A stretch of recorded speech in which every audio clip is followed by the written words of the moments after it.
India's first UGC-approved AEDP program, 4-year BS in Computer Science, ఇది undergraduate program.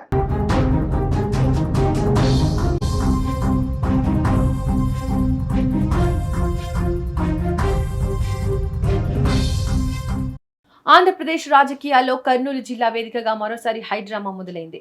YSR Congress party fire brand నేత shop మాజీ chairman Byreddy Siddhartha Reddy చుట్టూ ఇప్పుడు కాకరేపే రాజకీయం నడుస్తోంది. మొన్నటి వరకు కేవలం సవాళ్లు ప్రతి సవాళ్లతో నడిచిన వ్యవహారం ఇప్పుడు ఏకంగా పోలీస్ స్టేషన్ మెట్లు ఎక్కింది. పరిశ్రమల శాఖ మంత్రి టీజీ భరత్ గుప్తా ఇచ్చిన ఫిర్యాదుతో బైరెడ్డి సిద్ధార్థరెడ్డిపై కర్నూలు 3 టౌన్ పోలీస్ స్టేషన్లో క్రిమినల్ కేసు నమోదైంది.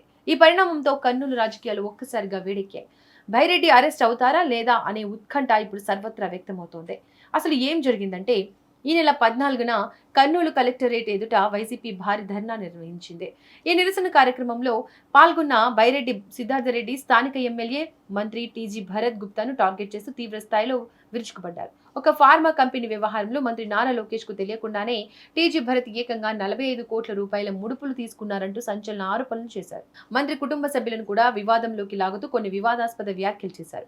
ఈ వ్యాఖ్యలు రాజకీయంగా తీవ్ర దుమారం రేపడంతో మంత్రి టీజీ భరత్ గుప్తా గట్టిగా కౌంటర్ ఇచ్చారు. బైరెడ్డి చేసిన ఆరోపణలన్నీ ముమ్మాటికి అవాస్తవాలని, నిరాధారమైనవని కొట్టిపారేశారు. ప్రజల్లో తనపై ద్వేషాన్ని పెంచడానికి, భయభ్రాంతులకు గురి చేయడానికి బైరెడ్డి ఇలాంటి వ్యాఖ్యలు చేశాడని మండిపడ్డారు. తన పరువుకు, తన కుటుంబ గౌరవానికి భంగం కలిగించేలా మాట్లాడిన బైరెడ్డిపై చట్టపరమైన చర్యలు తీసుకోవాలని కోరుతూ కర్నూలు 3వ పట్టణ పోలీస్ స్టేషన్లో మంత్రి స్వయంగా ఫిర్యాదు చేశారు. మంత్రి టీజీ భరత్ ఫిర్యాదును స్వీకరించిన పోలీసులు బైరెడ్డి సిద్ధార్థరెడ్డిపై భారతీయ న్యాయ సంహిత ప్రకారం పలు సెక్షన్ల కింద కేసు నమోదు చేసినట్లుగా కర్నూలు 3 టౌన్ సీఐ శేషయ్య వెల్లడించారు. ఇక మరోవైపు మంత్రి టీజీ భరత్ గుప్తా ఈ వ్యవహారాన్ని ఇంతటితో వదిలిపెట్టేలా కనిపించడం లేదు. బైరెడ్డి సిద్ధార్థరెడ్డిపై ప్రస్తుతం క్రిమినల్ పరువు నష్టం దావా వేశామని, చాలా త్వరలోనే కోర్టు ద్వారా సివిల్ పరువు నష్టం దావా కూడా వేస్తామని ఆయన స్పష్టం చేశారు. ఆధారాలు లేకుండా బురద జల్లే రాజకీయాలు చేస్తే ఊరుకునేది లేదని హెచ్చరించారు. ఈ కేసు నమోదుతో కర్నూలు 3 టౌన్ పోలీసులు తదుపరి చర్యలపై దృష్టి పెట్టారు. బైరెడ్డి సిద్ధార్థరెడ్డికి నోటీసులు ఇస్తారా లేక నేరుగా విచారణకు పిలుస్తారా అనేది ఇప్పుడు ఆసక్తికరంగా మారింది. ఏది ఏమైనా కూడా అధికార కూటమి మంత్రి వర్సెస్ వైసీపీ యువనేతగా మారిన ఈ వివాదం ఏపీ పాలిటిక్స్ లో సరికొత్త చర్చకు దారితీసింది. వీళ్ళకేం తెలుసా, నా డబ్బు నెటోళ్ళకి రోజు ₹1 కోటి ఎత్తుతా ఆడిన మినిస్టర్. వాస్తవం చెప్తా, ఒకటి రాసి పెట్టుకోదా, మీడియా వాళ్ళు ఉన్నారు, మినిస్టర్ కూడా చూస్తాడు ఖచ్చితంగా. మొన్ననే ఫార్మా కంపెనీ వాళ్ళ కాడ 45 కోట్లు ఎత్తినాడు ఈయన మినిస్టర్. నారా లోకేష్ కూడా తెలియకుండా 45 కోట్లు ఎత్తినాడు. ఎత్తితే నారా లోకేష్ పిలిపించినాడు భరత్ని, పిలిపించి నాకు తెలియకుండా నువ్వు ఎట్ట ఎత్తినావు,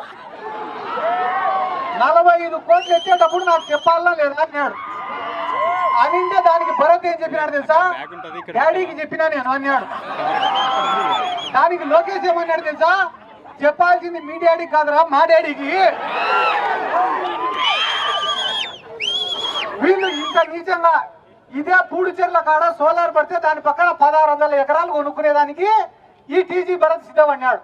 మొన్న వాయినా వాళ్ళ పిఏ ఇద్దరు కలిసి పోతారంట కారులో. పోతా అంటే ఈ టీజీ భరత్ చెప్పాడంట వాళ్ళ పిఏకి, ఒరే ఈ ల్యాండ్ భలే ఉందిరా, బుజ్జగించో, బెదిరించో, డబ్బులు ఇచ్చో ఈ ల్యాండ్ తీసేసుకోవాల్సిందే మనము. అంటే సార్ చాలా కష్టం సార్ అని అంట.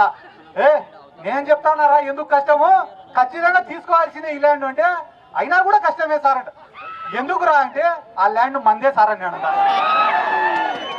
అంటే యాడ ఎంత భూమి ఎత్తుతా అనేది కూడా వీళ్ళకి తెలియదు. డబ్బులు ఎక్కువైపోయి పేదవాడు అనేవాడు కళ్ళకు కనపడకుండా వీళ్ళకు తయారైనాడు. ఏమో అంటున్నాడు ఎవడో సిద్ధార్థరెడ్డి, నోరు అదుపులో పెట్టుకోండా. మైండ్ ని డైవర్ట్ చేయాలని చెప్పి ఇప్పుడు కర్నూలులో ఈరోజు ఒక జోకర్ వచ్చాడు. ఈయన జోకర్ ఎందుకు చెప్పాల్సి వస్తుందంటే, ఆయనకి ఇంతవరకు రాజకీయాల్లో 2014 నుంచి ఉన్నట్టున్నాడు బైరెడ్డి సిద్ధార్థరెడ్డి గారు. 14లో టికెట్ ఏం రాలేదు ఆయనకి, ఎక్కడ 19లో ఉన్నాడు, అక్కడ అప్పుడు రాలే.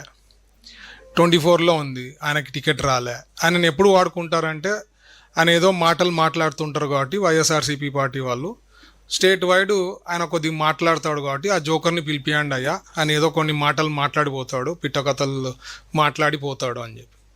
ఆయన అన్ని చోట్ల చేస్తుండేది ఒక రకంగా ఉండొచ్చేమో కానీ, బట్ కర్నూల్లో వచ్చి నాపైనే నిందలేసి పోతే ఊరికే ఉంటాడేమో అని ఊరుకుంటాం అనుకుంటున్నాడేమో. ఎందుకు 99 నుంచి రాజకీయాల్లో ఉన్నాం. ఏ రోజు కూడా అపోజిషన్ పార్టీ వాళ్ళు ఈవెన్ ఎలక్షన్స్ ముందు కూడా ఎప్పుడూ కూడా కమెంట్ చేయలేదు ఇట్లా మీరు డబ్బులు తిన్నారు, ఒక కంపెనీ నుంచి తిన్నారు, లేకపోతే డబ్బులు కొట్టేసినారు అని ఒక్కలన్నా ఇంతవరకు అపోజిషన్లో ఉండే వాళ్ళు కూడా ఎలక్షన్ల ముందు కూడా ఎవరు చెప్పిన వాళ్ళు లేరనమాట. ఎందుకంటే అది జోక్ తరం ఉంటుంది ఆయన. సో ఈరోజు ఈయన ప్రూవ్ అయిపోయాడు అనమాట జోకర్ అని. ఎందుకంటే నోటికి వచ్చింది మాట్లాడినాడు. ఇప్పుడు what is going to happen, I'll be taking it to the courts. Defamation వేస్తా, క్రిమినల్ డిఫమేషన్ వేస్తా, వదిలే ప్రశ్నే లేదు. ఆయన ఇప్పుడు ఆలోచించాలా, ఎందుకయ్యా నేను కర్నూలుకి వచ్చి నోటికి వచ్చింది మాట్లాడినా అనే ఫీలింగ్ తెచ్చుకోబోతున్నాడు బైరెడ్డి సిద్ధార్థ్ రెడ్డి.